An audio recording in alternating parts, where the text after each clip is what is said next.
Merry Christmas, Happy Hanukkah. I was thinking about what can I do for you guys? How can I give you a gift this holiday season? What can I give? The only thing we can really ever give is the gift of ourselves. And so I want to share with you my story. So many of you that have followed the channel for a while know little snippets, and a lot of you guys I correspond with in the comments, and I reveal much more because it's personal and it's pertinent, and I tend to like the gushy parts of life, that squishy, sticky, weird part that other people don't like so much. And so although I've been an open book for much of my adult life, I also understand that not everybody can hold this slimy, pulsing blob of heart and have the stomach for it. So when it comes up and the opportunities arise, I'll share all sorts of intimate, sticky, squishy details about my life. But I also understand that not everybody likes that, wants that. So this video is for all you heart holders.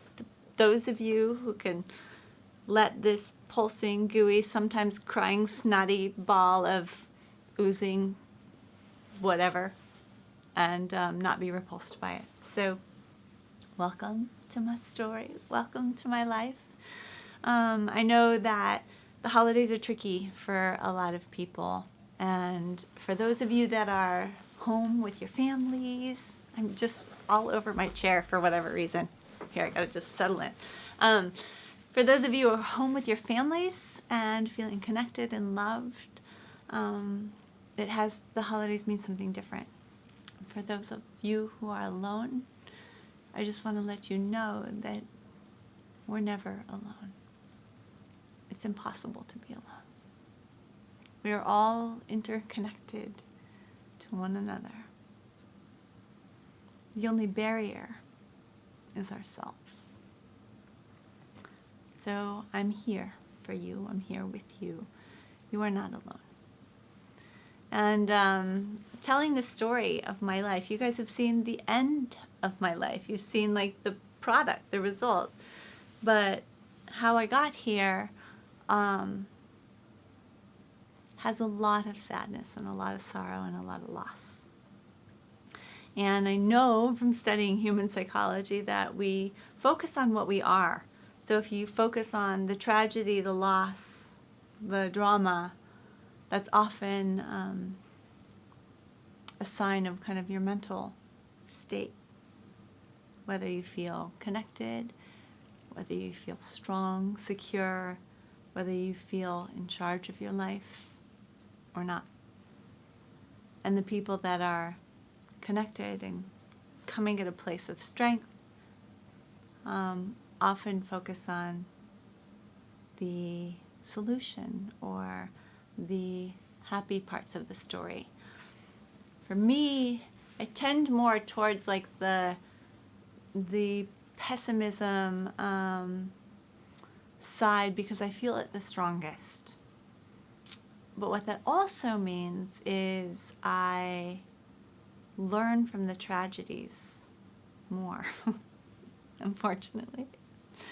When I'm in the pit bogging down, I learn way more than that sense of awe and joy and wonder that I often have when I'm with animals or in nature or a really dear friend.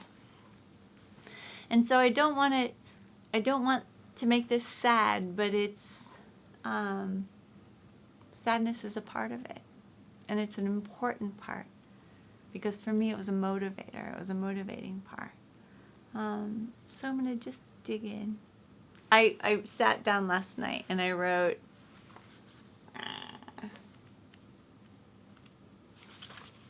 a lot of pages. And I was like, that's going to be one long video. So then when I got up this morning, I did an outline. This is my fourth take in the video. I haven't gotten out of adolescence once, and the footage is like over 30 minutes. So I'm going to try to condense this and stay on topic with my outline. So I'll start with birth. I was born on a very hot July day, July 31st, 1972, to a loving young family. I had a built-in best friend who was 2.5 at the time, and it was just the two of us. So I was born in my grandmother's house, and the love and the relationships and the connection from my family members have been hugely influential in my life. My grandmother, my Nana, was nothing short of a soul sister. A kind of connection that goes beyond relationships. It goes to this, a knowing, a comfort, a love, an acceptance, a kind of gift that I will forever be grateful for. My mother, as a young person, was very devoted, very loving. She and I are very different people. So the crack in that relationship happened around adolescence. Like many mothers and daughters, we really struggled to be able to understand one another. I don't know that we do. My father was remarkably capable, talented, smart, artistic, tender, magnanimous person. Standing at almost 6'7", he was force, presence, and as a young person, I wanted to do what my dad did. He was a builder and a designer and a developer, entrepreneur, and I worked with him when I was in high school. And I even started my own design company, Portland Design Company. I don't know how old I was. I must have been like 18 or 19. Yeah, I to this day, I see the world through architecture. When I travel, Glenn always notices the natural world and the beauty of nature, and I notice the man-made stuff. And I love architecture. I love design. And my granddad, for those of you who follow Cody's channel, my brother's channel, Wrangler Star, you'll know how close he and my granddad were. I was close to my grandmother. My granddad was just quiet, and I didn't really know him. I didn't feel the connection that I felt with my grandmother and with my father. And then my brother was my best friend as a kid. We were very different, and we're very much alike. It's interesting because very few people have the ability to mirror you back to yourself. And Cody has that ability, that honor, that place to stop me in my tracks. And gosh, he was amazing to grow up with. Amazing friend. Don't cry. No.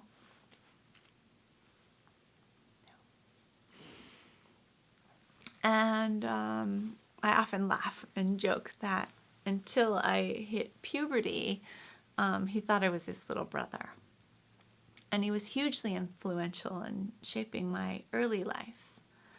I could ski faster and stronger and ride harder than my girlfriends because I didn't have the option. Not only was he stronger than me, he was older and bigger, but I had to keep up. Like, he expected me to keep up. We shot guns and we played army men and we had pine cone wars and we climbed trees, and I didn't do girly stuff because I couldn't do girly stuff. Like, it was just not tolerated. I had to do his stuff. And I was a willing accomplice and I loved it. And so he shaped the kind of girl that I grew into as a young lady, for the better, for sure. And so that was my early years. I was born into a religious faith that was very conservative, and it didn't allow for a lot of options. As a woman, there were less options. My option as a young girl was to get married and have a family. And having that being the only option, that's what I thought I wanted. And I dated all of the available boys, and I couldn't imagine a single one of them as my husband. And so this ideology, you could only date within it, this group. There was no joining, and you really weren't supposed to leave. So when I exhausted my husband resources at the ripe old age of 18, when my girlfriends were all getting married and having babies, I left. And I was ostracized. And that was hugely formative for my life.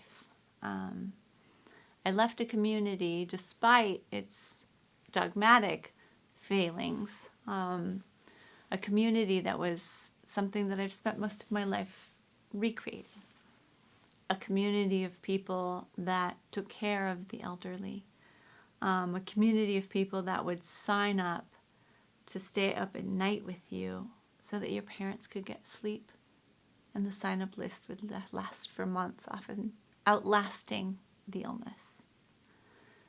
A community of people so banded together that there were dinners and there were bridal showers that went on for hours with thousands of presents, thousands of people attending. Well, not thousands, there's probably like 1,500 in total, but we'll say 1,000 people attending wedding. And you didn't pay for caterers because everybody supplied the food as a community, supplied the flowers, the photography, the sewing, the setup, the breakdown, a true sense of community, which was amazing. But it wasn't enough to sacrifice my life for. So when I left, I lost my friends, my family. It took years for my parents and my grandparents to come back around. So I was cut off as a very naive 18-year-old. I think I was 18. I ran away several times. My memories from my teenage years are not good. And I don't know if it was the trauma of knowing the inevitable. I knew that I was going to leave, and I knew that I would lose everybody. And so I don't have really clear memories of a lot of my life, actually. And so when I left, I think I had like $13. Did not have a plan. Was so naive. Had been so sheltered. And I had several different jobs at the time.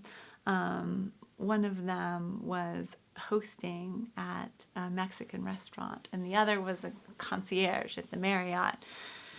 So I'd spend my early mornings as the concierge, and then afternoons oftentimes in banquets at the Marriott, and then the evenings and weekends I would spend at the Mexican restaurant. And I started hanging out with some drug dealers and stripper, and I got a fake ID from Catherine Clark. She was a dancing girl, and hanging out with what you would generally stereotypically call an unsavory crowd. And I don't think I met anyone in those first few years that didn't say, "Where are you from?" Because I was so naive. Everything in the world was amazing and new. So that was funny. It was a very pivotal time in my life, and what I learned was that I could stay true to myself in the face of anything. Hanging out with drug addicts and strippers, I could be the designated driver. I could look after all of them. I could be the person that got us a room at the Marriott so that we weren't sleeping in the van or in somebody's house. And I was like the mother figure for these people. And I've never had that. I don't think I've had that, that peer pressure. I don't feel like I've felt the pressure of expectations in society in a way that compromised who I was and who I knew I was. And so I could be this completely naive person that had very strong beliefs in who I was amidst very different environment, and I could be okay with that. So I was never interested in drugs. I never did them. I never tried them. I was just not interested. But the crowd that I hung out with took them freely. And then shortly after that, I got a job working for Bogner, a German ski company. And I was chosen out of, I think there were more than 1,200 applicants, and there were 4 positions. And I'll never forget that feeling that somebody believed in me. Granted, I didn't have an education. I didn't have a safety net. I didn't have a family. At that time, I didn't even have my brother. I had left before he did. And I remember this feeling of absolute freedom, like a feeling that I can still feel to this day, of getting in my new car with my new job I was making 3 times maybe my peers were at the time. And I just remember thinking, that I'm going to be okay. And that was a hugely transformative experience. Shortly after that, I met my 2 dearest girlfriends, and I was kind of suspicious of women. I grew up with a lot of cattiness and jealousy and backstabbing, and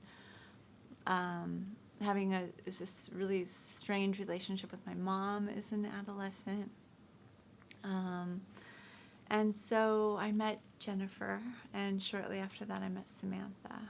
And to this day there's a sisterhood, a soul connection, a grace that I feel in their presence that I don't often feel. And I love them dearly, and they taught me to trust. Jennifer taught me unconditional love. And not the way she loved me, but the love between her and her mother was one of those experiences that changes you, that expands your definition of what you know, what you've learned. And I'm grateful for her and her mom for that. Samantha was just a big Italian family that welcomed me in with a huge, big hug and handed me a spatula and said, "We're cooking. Here's dinner." And I love that. I love you, Samantha. Distance has taken us in different states, different places, but I feel an easiness with these two women that's really beautiful. And so about that time, I was introduced to my husband, not Glenn. I was married before. I was married young. And within 8 months, we met and married, and he traveled like 200 and some days a year, so didn't spend a lot of time together, but I married his family. I fell in love with his family, and they knew my past, being raised in this sheltered religion, that I was now ostracized from my family, and I was alone, and they took me in, they took my brother in, and they loved us. They were our family. Unfortunately,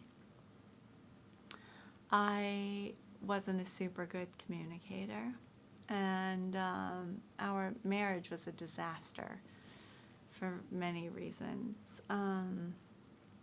But primarily, looking back now, knowing what I know now, at the time I didn't feel like I was loved. I felt like I was married because I was tall, I was smart, and I was fairly decent looking, and I would have been a good egg, good breeding stock. David desperately wanted to have children, and I fit the bill. I had skinny ankles. I would have been a good mother for his genetic material. That's how I felt at the time. I don't feel that way now. And so I felt misunderstood. Now, I know that I was loved. I just wasn't loved in a way that I felt loved, that I could feel it, not in my love language. And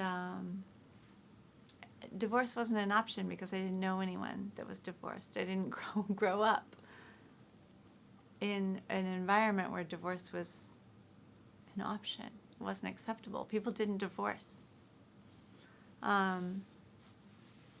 So I remember talking one night. I was at a 7-Eleven. I ran out of the house crying and ran up to a 7-Eleven, and I called my brother. And I told him all of the stuff that I had been living through. And he said, "You don't have to live that way."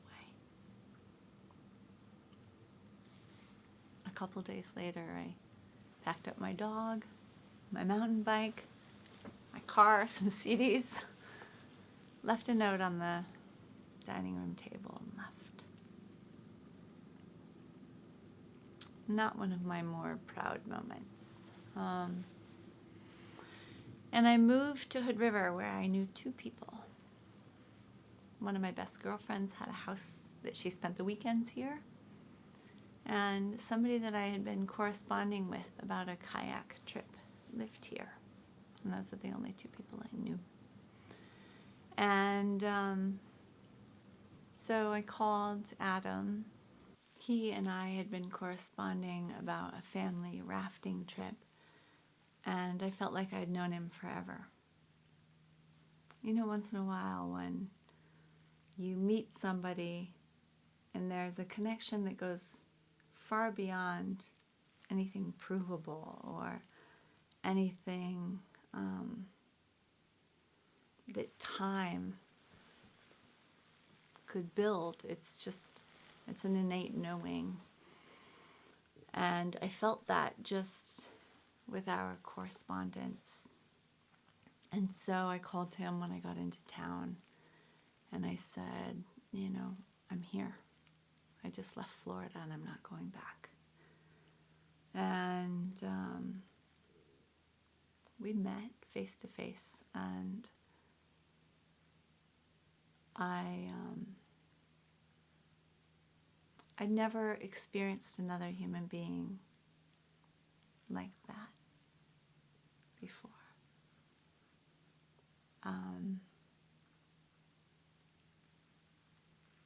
There was a connection that I still don't have words for, because the relationship was an actual disaster.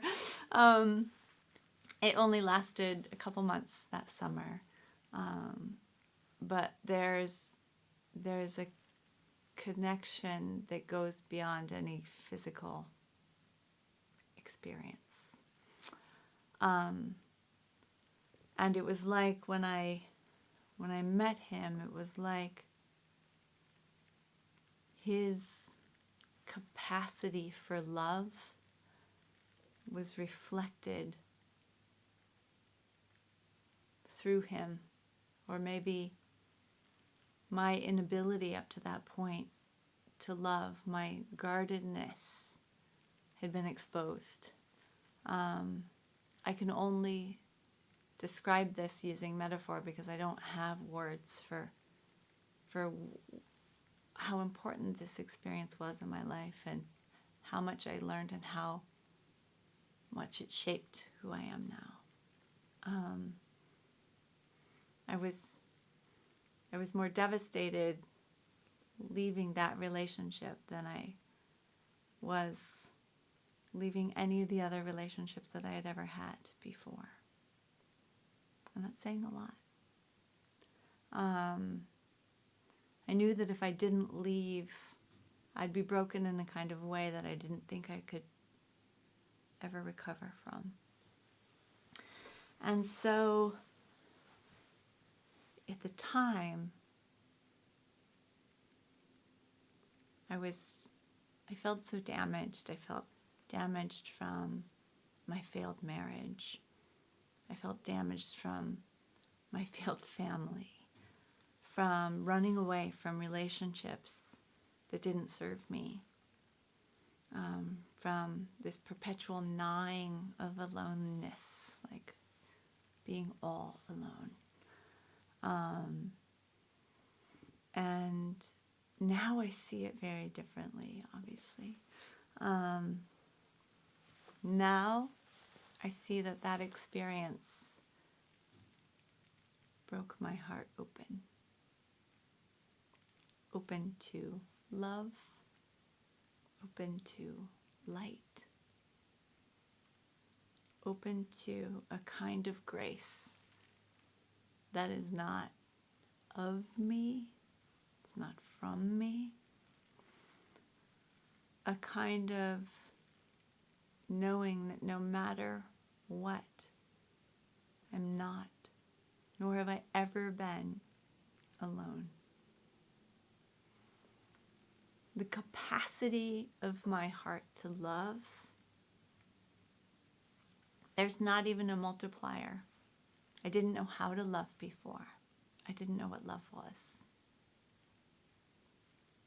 And this short interaction with this other human being that mirrored an infinite capacity of my heart to love changed my life in the most profound way I could ever imagine. And it took years. I'd struggled with bulimia for over 20 years. As a kid, a young woman, I wouldn't eat. I'd eat cabbage and pickles and diet soda. And he's the first person that knew enough to care, forced me into therapy.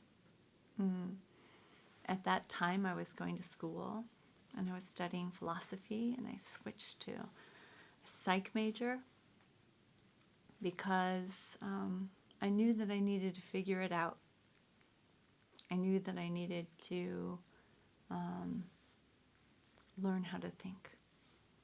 That my programming from an early life It wasn't enough to just say that I felt betrayed by religion. I felt betrayed by people that supposedly love you, but yet hurt you.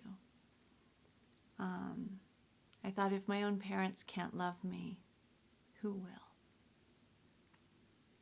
And so after that experience of such an intense connection with another human being, I knew that the love wasn't from him, wasn't of him, wasn't provided by him.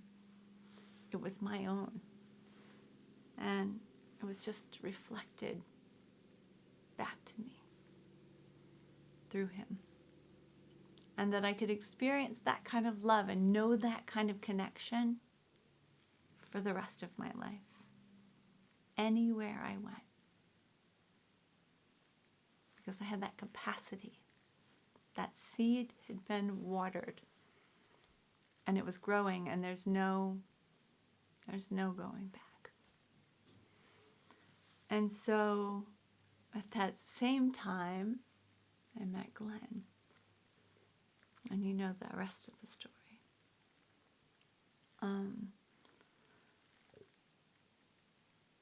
But there have been people in my life, in particular times in my life, that have opened a similar kind of knowing, that have uncovered a similar kind of truth that you discover. And one of these people I worked for briefly in Florida, Helene Grelnick. And when I met her, she was in her 60s, early 60s. And at the time, I don't think I'd ever seen a more beautiful woman. And she embodied a kind of beauty that I knew that I wanted. A kind of beauty that I knew that every one of us were capable of. And it was the beauty of her presence. When she talked to you, it was as if you were the most important person in the world. And it wasn't put on, wasn't forced. It was a radiance that channeled through her. Her physical beauty was one thing, but her internal beauty was what was radiant. And I remember thinking that's what's important. And I'd spent, 2 decades trying to control my body, exercising, limiting my eating, purging if I'd eaten something that was bad, abusing myself, my health, my well-being, trying to control something. And so that experience of love, that experience of beauty, all of these things kind of came together around the same time, where I started to understand that this body, this physical body, is a vehicle for our soul to experience life. The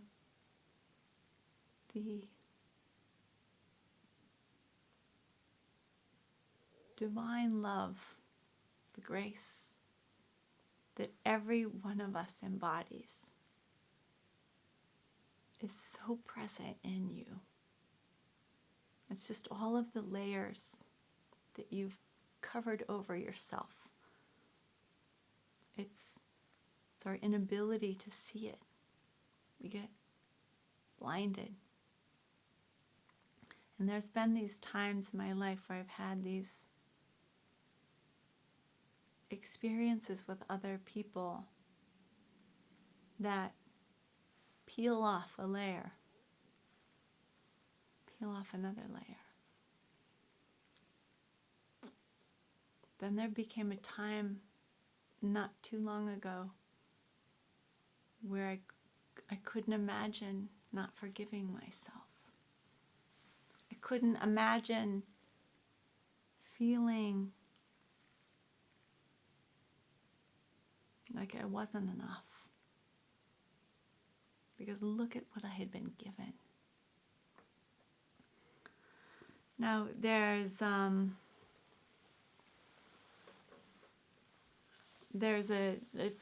term, there's a classification in psychology that classifies people who have an inability to filter emotion, sense perception, and they call them highly sensitive people. And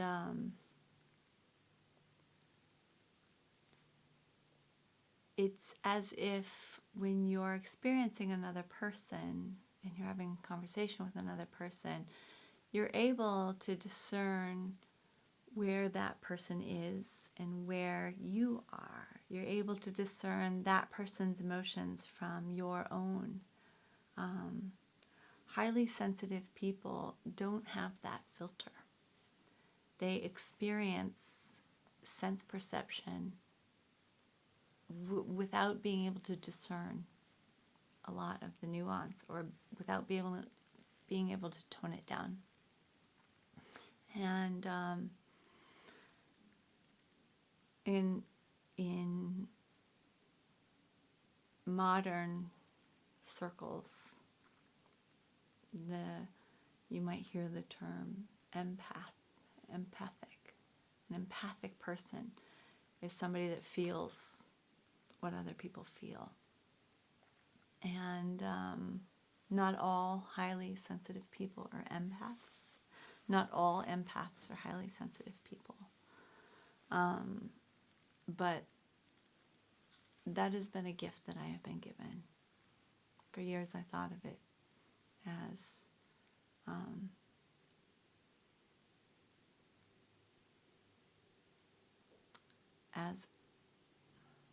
not a curse. I've always seen it as a gift.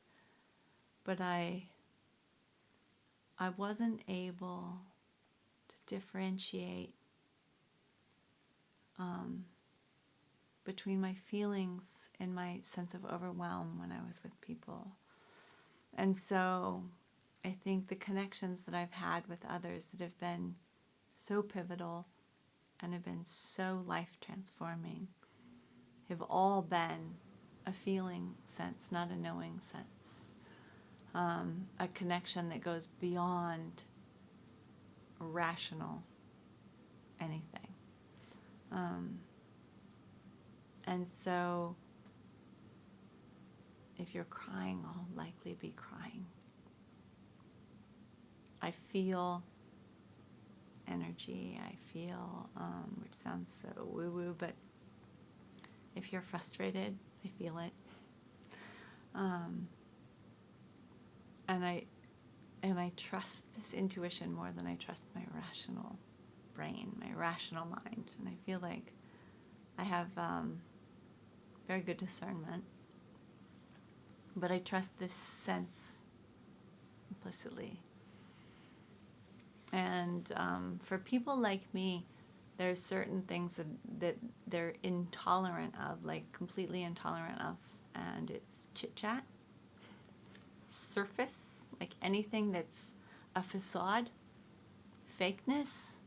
If you want to present yourself as somebody that you're not, or you want to craft a persona, I almost can't have a relationship.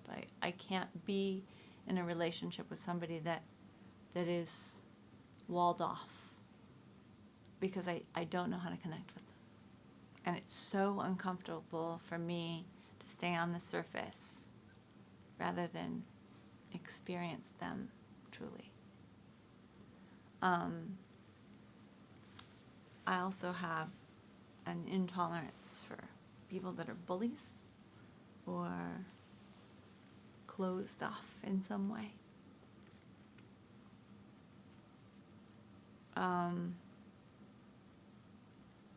When I'm in a store and I look around, I can feel failure, disappointment, shame, and other people. And I think it's extraordinary. But it's also a lot. It requires that I have to have time away from people all of the time, often, frequently, to recharge. And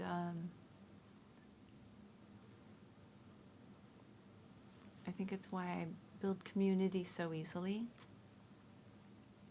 It's why the friendships that I have are so intense and meaningful, because I don't tolerate companionship. It's also why I'm very hard to have a relationship with. For those of you men who just like want to chill out on the couch and not talk, like, that stresses me. So I seek connection, meaningful connection, in every facet of my life. And I know that's because of this gift. So that's a lot, 17 minutes. That's the backstory. That's not even a fraction of the story. But those are pivotal perspective points in my life that have shaped me a lot.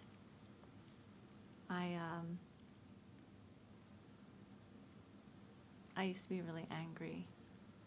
I felt like because I was raised in with such a religious dogma, unyielding religious dogma, I felt like I had been lied to. And then I felt like everything that I had known was a lie, and I had to rediscover or relearn everything. I don't feel that way anymore. Now I see that every bit of this life, every challenge, every struggle, every heartbreak, every day feeling isolated was a gift. So that I would learn and never forget that I am love. That's all I really am. Yeah, I can be intolerant. Yeah, I can be frustrated.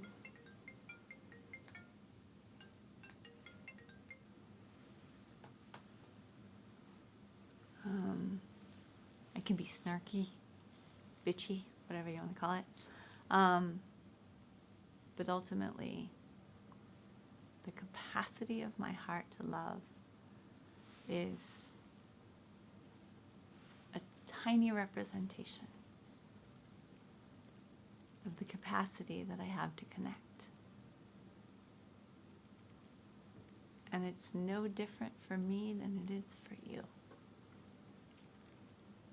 I'm excited to be on this road. I'm excited to be here with you, connecting with you.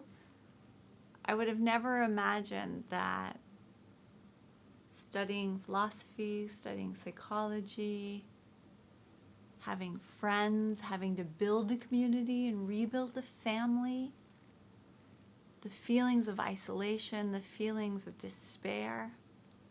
I mean, when I was young, when I first left the church, I just wanted to die. My life had no value because I wasn't connected with others. I would drive around hoping somebody ran into me because I couldn't kill my own self. Thankfully.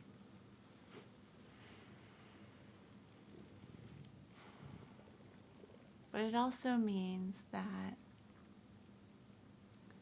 sometimes I am overwhelmed by the sadness and the sorrow and the sense of loss in life. Like the past month and a half, I didn't create videos because I couldn't.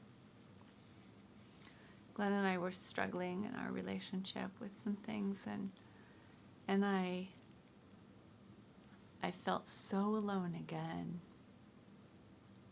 I felt like if I lose him, I go back to that 18-year-old girl who'd lost everything. And sometimes I just need to be in that place to fully feel it so that I remember how lucky, how connected, how loved, capable, how blessed I am. So, you, my beloveds, those of you who support me, those of you who comment and share, who reach out, who send me things, thank you. Because my sense of connection at times is very tenuous. And my default often is of isolation and aloneness. Not because it's my reality, but because it's what shaped me. It's what makes me fight against by building community, building friends, building connections. And I love you for being here. Thank you. I love you for sharing, for being your brave self. Some of you are very isolated and yet you reach out. So thank you. I see you. I appreciate that. And I know what it's like to be alone. I also know what it's like to feel intensely loved. And just know that you are love. You are the very essence of love. It doesn't take anybody coming into your life to give you love. You are that. You are that. Merry Christmas. Happy Hanukkah. I hope you enjoy your day. My love to you.